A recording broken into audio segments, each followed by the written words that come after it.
Good day, sir. I'm Master Jose of 3 Alpha, and for this video, we're going to talk about the section 48, which is the section was assigned to me to discuss or tackle about in this video. So, for section 48,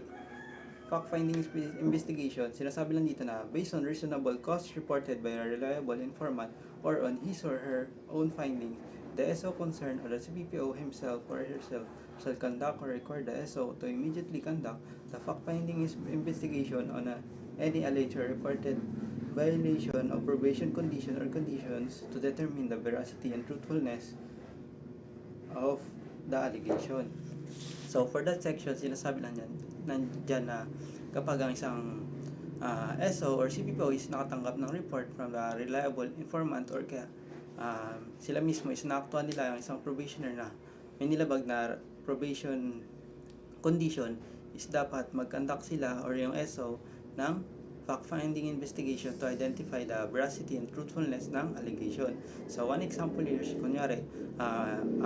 one probationer named Juan is required to attend weekly counseling but napag-alaman or na inireport sa SO na yung isang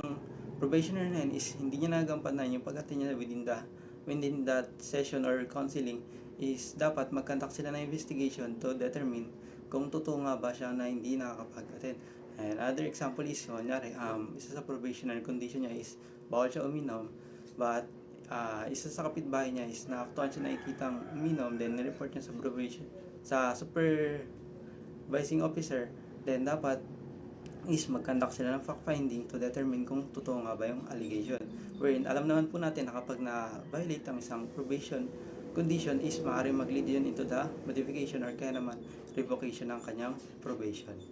And that's all for the section 48.